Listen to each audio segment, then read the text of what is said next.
அம்பாள் பேர் ஜெகத் ஜனனி, அது சர்வலோக ஜனனின்னு அழைக்கப்படுகிறது. அம்பாள் ரொம்ப ரொம்ப ரொம்ப பிரசித்தமா இருக்கா. எல்லாருக்குமே வேண்டுதல் அத்தனையும் கைகூடின்னு இருக்கு. ஜீவ சமாதி ஒண்ணு இருக்கு. அந்த ஜீவ சமாதிங்கிறது சத் சித்தானந்த சுவாமிகள் அப்படிங்கிற ஒரு சுவாமிகள் நார்த் இந்தியாவில் ஃபுல்லா இருந்தார். குழந்தைகள் இல்லாத இந்த மாதிரி உள்ள தம்பதிகள் கல்யாணம் முதலிய முதலுக்கெல்லாம் இந்த கோயில வந்து அம்பாளை நினைச்சு ஒரு விளக்கு மட்டும் போட்டு பிரார்த்தனை பண்ணிட்டா உடனே கை போடுறது. இதுக்கு நிறைய உதாரணங்கள் இந்த ஊர்லயே இருக்கு. இந்த கிராமத்துக்கு ஒரு பெரிய ஹைலைட்ஸ் என்னன்னா, கருட சயன யாகம் அப்படின்னு ஒரு யாகம் நடந்திருக்கு. நவகிரகம் வந்து கொஞ்சம் வித்தியாசமா இருக்கும். இங்க வந்து இந்த பிரதிஷ்டை வந்து சூரியனை ஃபேஸ் பண்ணியிருக்கும். நந்திகேஸ்வரருக்கு எந்த கோயிலும் விமானம் இருக்காது. பட் இந்த கோவில பொறுத்தவரை விமானம் நந்திக்கு இருக்கும். எல்லை பாதுகாப்பு, எல்லை காவல் தெய்வம்னு ஒண்ணு உண்டு. அது இந்த ஊர்ல வந்து ஊரடிச்சி நாராயணிட்டு இந்த ஊர்ல அக்கா தங்கையா இருந்து பிடாரி ரூபம், இந்த பிடாரி ரூபா இல்லத்துல உள்ள ஊரடைச்சி நாராயணின்னு இந்த ஊருக்கு காவல் தெய்வமா இருக்கு.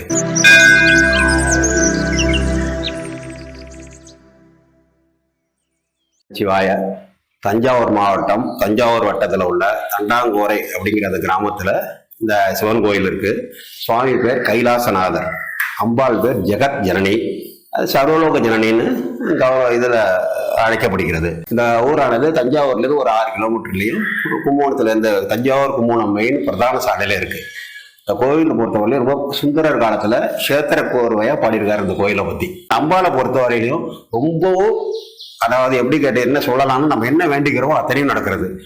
ரெண்டாவதா குழந்தைகள் இல்லாத இந்த மாதிரி உள்ள தம்பதிகள் கல்யாணம் முதலிய முதலுக்கெல்லாம் இந்த கோயில வந்து அம்பாளை நினைச்சு ஒரு விளக்கு மட்டும் போட்டு பிரார்த்தனை பண்ணிட்டா உடனே கை போடுறது. இதுக்கு நிறைய உதாரணங்கள் இந்த ஊர்லயே இருக்கு. நிறைய பேர் கைகூடின்னு இருக்கு. ஆனா எந்த விதமான ஒரு இதுவும் செய்ய வேண்டிய அவசியம் இல்லை. விளக்கு போடணும், ஒரே ஒரு தடவை விளக்கு ஏற்றிட்டு நம்ம அடுத்த ட்ரிப் வர முடியல, நம்ம வீட்டிலேயே கிரகத்திலேயே சுவாமி விளக்கேற்றி இந்த அம்பாளை மனப்பூர்வமா நினைச்சா எந்த காரியமும் கைகூடுறது. இது நடைமுறை. இது வந்து நிச்சயமா ஒண்ணு நிறைய பேருக்கு இது எக்ஸாம்பிளா இருக்கு. மற்றபடி வேற எதுவுமே பெரிய லெவலா வந்து செய்யணும் அந்த மாதிரிலாம் ஒன்றும் கம்பல்சரி கிடையாது. விளக்கு மட்டும்தான் போடணும். அம்பாளுக்கு ரொம்ப அம்பாளோட பிரீத்தியே என்னன்னு இந்த அம்பாளை பொறுத்தவரைக்கும் நிறைய விளக்கு, சரவிளக்கு இதெல்லாம் போட்டா ரொம்ப மகிழ்ச்சி அடைஞ்சு நம்ம என்ன வேண்டிக்கிறோமோ அதை கொடுத்துட்ற. நவகிரகம் வந்து கொஞ்சம் இது வித்தியாசமா இருக்கும். நவகிரகங்கிறது எப்படி கேட்டேன்னா எல்லா ஊர்லயும் ஒண்ணுக்கு ஒண்ணு பார்க்காம இருக்கும். இங்க வந்து இந்த பிரதிஷ்டை வந்து சூரியனை ஃபேஸ் பண்ணியிருக்கும். எல்லாமே சூரியனை ஃபேஸ் பண்ணி நவகிரகம் இருக்கும். இது வந்து நாங்க ஒரு 4 ஜெனரேஷன் அங்கே பூஜை பண்ணிட்டு இருக்கோம். எனக்கு தெரிஞ்சு ஒரு 100 வருஷமா அப்படிதான் இருக்கு. இது ஆகமத்துல ஒரு வழிங்கிற ஒரு வகையா பிரதிஷ்டை பண்ணிருக்காங்க அந்த காலத்துல. அடுத்தது நந்திகேஸ்வரருக்கு எந்த கோயிலும் விமானம் இருக்காது. பட் இந்த கோவிலை பொறுத்தவரை விமானம் நந்திக்கு இருக்கும். ஜீவ சமாதி ஒண்ணு இருக்கு. அந்த ஜீவ சமாதிங்கிறது சத் சித்தானந்த சுவாமிகள் அப்படிங்கிற ஒரு சுவாமிகள் நார்த் இந்தியாவில் ஃபுல்லா இருந்தார். அவர் கடைசியில சமாதி ஆகிறதுக்கு ஒரு 2 இயர்ஸ், அரௌண்ட் 2 இயர்ஸ், ஒரு 75 வருஷத்துக்கு முன்னால இந்த ஊர்ல வந்து இருந்தார். அவர் என்ன பண்ணிட்டார், இந்த ஊர்ல சேர்ந்த ஒரு பெரிய மனுஷன்ட்ட கனவுல போய் சொல்லி இந்த மாதிரி சமாதி பண்ணணும், எனக்கு சமாதி கார்த்திகை மாதம் வளர்பறை திரையோதசி அன்னைக்கு நான் சமாதி ஆகிட்டேன், எனக்கு ஒரு சமாதி கட்டணும்னு சொன்னார். அதுபடி அவங்க கட்டினாங்க. அவங்க கட்டி இன்னைக்குன்னு பார்த்தோம்னா அந்த இப்போ கிட்டத்தட்ட 85 வருஷமா கிட்டத்தட்ட சமாதி இருக்கு. இப்போ ஒரு லாஸ்டா 2021 அந்த சமாதி ரெனோவேஷன் ஒர்க் பண்ணி வச்சிருக்காரு. நிறைய பேர் அந்த கோவிலில் சமாதிக்கு தரிசனம் வியாழக்கிழமையில வரார். இப்போ ரொம்ப சமாதி பிரசித்தமா இருக்கு. அடுத்தது ஒரு ஊருக்கு தேவையான சிவஸ்தலம், சைவர்களுக்கு வைஷ்ணவர்களுக்கு உள்ள ஸ்தலம், விநாயகர் கோயில், நல்ல காரியம் கெட்ட காரியம் நடக்கிறதுக்கு, எல்லை பாதுகாப்பு, எல்லை காவல் தெய்வம்னு ஒண்ணு உண்டு.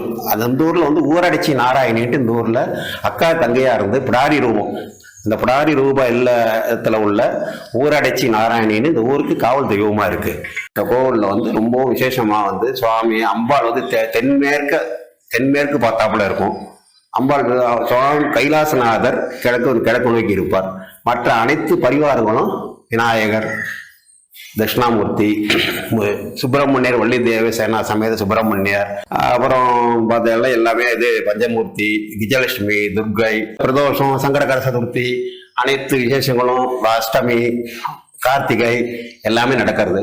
அம்பாளை பொறுத்தவரை நவராத்திரி, ஒவ்வொரு வருஷமும் நவராத்திரி, சிவராத்திரி, அப்புறம் பார்த்தா வந்து ஏகதின லட்சாட்சம் தை மாசத்துல, சம்பத்ரா அபிஷேகம், திருக்கல்யாணம் எல்லாமே இந்த ஊர் மக்களோட இதுல பங்களிப்புல நடந்துட்டு இருக்கு. இந்த ஊரை சேர்ந்த மக்கள், வெளியூர்ல இருக்கிறவங்க, இந்த ஊர்லயே உள்ளவங்க, அருகாமையில் உள்ள கிராமத்தில் உள்ளவங்க எல்லாம் வந்து இந்த கோயில்ல தரிசனம் பண்ணிக்கிறாங்க. சிவஸ்தலத்தை தவிர சன்னதி வந்து ராமர், கோதண்ட ராமர் அப்படின்னு பேரு, ராமர் லட்சுமணர்லாம் சன்னதி. அப்புறம் பார்த்தீங்கன்னா மும்மூர்த்தி விநாயகர் பெரிய ஒரு மேலே இதுலேருந்து மேற்கு புறம் ஒரு 200 அடியில் குளம் ரிவர்லாம் இருக்கு. அதுல வந்து குளக்கரையில மும்மூர்த்தி விநாயகர் பெரிய ஜெய்ஜாண்டிக் விநாயகர் இருக்கும். அதை வந்து சிவன், பிரம்மா, விஷ்ணு ரூபமா பாவிச்சு அதுக்கு நந்தி வச்சிருப்பாங்க. இதை தவிர இந்த ஊர்ல ஒரு முக்கியமான இது என்னன்னா, நான் சொல்ல விட்டு போச்சு, இந்த ஊர்ல வந்து இந்த கிராமத்துக்கு ஒரு பெரிய ஹைலைட்ஸ் என்னன்னா, கருட சயன யாகம் அப்படின்னு ஒரு யாகம் நடந்திருக்கு. ஒரு 3 யாகம் நடந்திருக்கு. அந்த கருட சயன யாகம்ங்கிறது என்னன்னா, ஒரு 365 கல் செங்கல், அது எப்படின்னா திக்னஸ் சேமா இருக்கும், அளவு வித்தியாசமா இருக்கும். வேரியஸ் டைமென்ஷன்ல உள்ள அந்த செங்கல்ல தயார் பண்ணி வச்சுடுவாங்க. முதல்ல காலவாயில வச்சு சுட்டு அதை ஒரு இதுல வச்சு அடிக்கிடுவாங்க. அதுக்கப்புறம் டெய்லி வந்து ஒரு யாகம் பண்ணி அந்த யாகம் கம்ப்ளீட் ஆகும்போது மேல கருடன் வட்டம் ஆடும். அந்த மாதிரி ஒரு 75 வருஷத்துக்கு முன்னால இந்த ஊரை சேர்ந்த இந்த கோயில் பக்கத்துல உள்ள அப்பாத்துர தீட்சிதர் அப்படிங்கிறவர் பண்ணியிருக்கார். அவர் வந்து என்ன பண்ணார், இந்த கோயிலுக்கு முன்னால பண்ணியிருக்கார். அப்புறம் இந்த விநாயகர் கோயில் தெருவுலேருந்து மாறி இருக்கும். அதுல முன்பக்கமும் பின்பக்கமும் பண்ணியிருக்கார். 3 யாகம் அவர் கம்ப்ளீட்டா பண்ணியிருக்கார் 3 வருஷத்துக்கு. ஆனா அவர் வந்து இதுக்காக எந்த பொருளையும் கையில வச்சுட்டோ ஸ்டார்ட் பண்ணல. அவருக்கு எல்லாம் பகவான் சங்கல்பம் இருக்கிறதுனால அவர் எப்படி பண்றாரு அவருக்கே தெரியாது. டெய்லி யாகம் ஆரம்பிப்பார், ஒரு 5-6 பேர் டெய்லி பினிஷ் பண்ணுவாங்க. அந்த யாகத்துல வந்து பெரிய ஹைலைட்ஸ் என்னன்னா, ஒரு நாள் கூட யாகம் வந்து பிரேக் ஆகக்கூடாது. ஒரு நாள் பிரேக் ஆனது, யாகம் நின்று போச்சுன்னா அந்த யாகம் இன்வாலிடு. அப்ப வந்து இந்த தெருவில் பண்ணும்போது, இந்த கோயிலுக்கு சிவன் கோயிலுக்கு முன்னால பண்ணும்போது, இது தெருவில் ஏதான ஒரு இது நடந்தது, ஏதான ஒரு கெட்ட காரியம் நடந்ததுன்னா யாகம் நின்று போயிருக்கும். ஆனா யாகம் நிற்கவே இல்லை ஒரு வருஷமா அந்த பண்ணும்போது. அப்ப வந்து சுவாமி சங்கல்பா இருக்கிறதுனாலதான் அந்த மாதிரி அவருக்கு இந்த தெருவிலே பண்ண முடிஞ்சது. இந்த கோவிலுக்கு முன்னால தெரு பேசிங்கில் ஒரு யாகம் பண்ணினார். அதுக்கப்புறம் 2 பண்ணும்போது இவர் மகா பெரியவரை பார்க்கணும்னு மனசுக்குள்ள திட்டம் போட்டிருந்தார். அவருக்கு ஞான திசையில தெரிஞ்சு போச்சு, இந்த மாதிரி அப்பா திறங்கிறோம் அடுத்த வாரம் வருவார், அவர் வந்தாருன்னா இந்த மாதிரி வாசல்ல இருக்க சொல்லி என்கிட்ட வந்து சொல்லுன்னாராம். அதே மாதிரி அவர் என்னைக்கு சொன்னாரோ பெரிய மகா பெரியவா, அன்னைக்கு தேதிக்கு இவர்கிட்ட சொல்லலை, இவர் நினைச்சதை அவர் சொல்லியிருக்காரு. அதே மாதிரி இவர் காஞ்சிபுரம் போய் அவரை பெரியவரை தரிசனம் பண்ணணும்னு போய் சொல்லியிருக்காரு.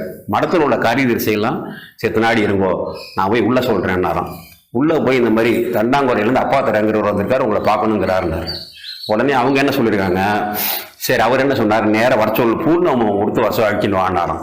சரின்னு இவருக்கு ஒரே குழப்பம், நம்ம பார்க்கவே முடியாதுன்னு வச்சிருந்தோம், நமக்கு எப்படி பூர்ணகமாக கொடுக்குறா, ஏதோ தவறுதல் நடந்திருக்குன்னு பயந்துட்டு குழம்பிட்டு உள்ள போயிருக்காரு.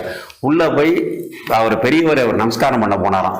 அவர் என்ன சொல்லிட்டாராம், அப்பா தொட்டாது, நீ நமஸ்காரம் பண்ண வேண்டாம், 3 கருட சயன யாகம் பண்ணியிருக்க, நான் ஒன்று கூட பண்ணல, நீ என்னோட உயர்ந்தவனின்னு சொல்லி அவரை நமஸ்காரம் பண்ண வேண்டாம்னு ஆசீர்வாதம் பண்ணி அவரை ரொம்ப இது பண்ணார் அப்படிங்கிறதுக்கு இந்த ஊர்ல தான் நடந்தது. அதனால யாக பூமியும் இந்த ஒரு பொதுவாக இந்த கிராமத்துக்கு நட்சத்திரம் என்ன கேட்டாலும் எல்லாம் அந்த காலத்துல கிராமம் நிர்மாணம் பண்ணும்போது நட்சத்திரம் வரும். அந்த நட்சத்திரம் சுவாதி நட்சத்திரம். அந்த இந்த ஊர் நட்சத்திரம் சுவாதி. மற்றபடி சுப்பிரமணியருங்கிறது ரொம்ப இந்த பார்த்தெல்லாம் வித்தியாசமா இருக்கும், இல்லை சிரிச்சாப்புல இருப்பார். ஒரு காலத்துல வந்து சூரசம்ஹாரம் எல்லாமே நடந்தது. இப்ப வந்து அதெல்லாம் இல்லை, நடத்த முடியல. ஆனா சுப்பிரமணியருக்கு வருஷத்துக்கு 2 தடவை 3 தடவை சத்துரு சம்ஹாரம் நடக்கும்.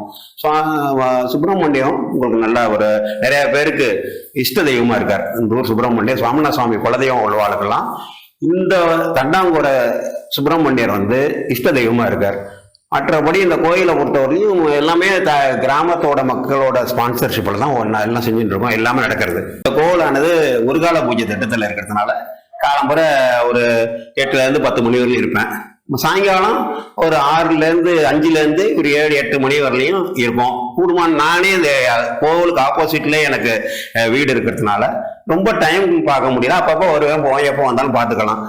இந்த டைம் ஓரளவு மேக்சிமம் காலம்புற ஒரு 8லேருந்து 10 மணி வரலையும் 10-10:30 வரலையும் இருப்பேன். சாயங்காலம் 5லேருந்து 7-7:30 வரலையும் இருப்பேன். இதுக்கு சமயத்தில் ஏதாச்சும் இருந்தால் பக்கத்தில் லோக்கலாக உள்ளவர்கிட்டையும் நான் ஏற்பாடு பண்ணியிருக்கேன். அவங்க வந்து உங்களுக்கு தொடர்ந்து காமிப்பாங்க. யாரும் பார்க்கணும்னு ஃபீல் பண்ணாக்கா இன்னொரு ராமர் கோவில் பூஜை பண்ணுற ஒரு பட்டாச்சாரியார்கிட்ட அவரும் வந்து பார்ப்பார். நான் இல்லாதப்ப எப்போ வேணாலும் வரணும். கூடுமானவர்கள் இந்த 8லேருந்து 10, சாயங்காலம் 5லேருந்து 7க்குள்ள வந்தால் சௌரியமா இருக்கும்.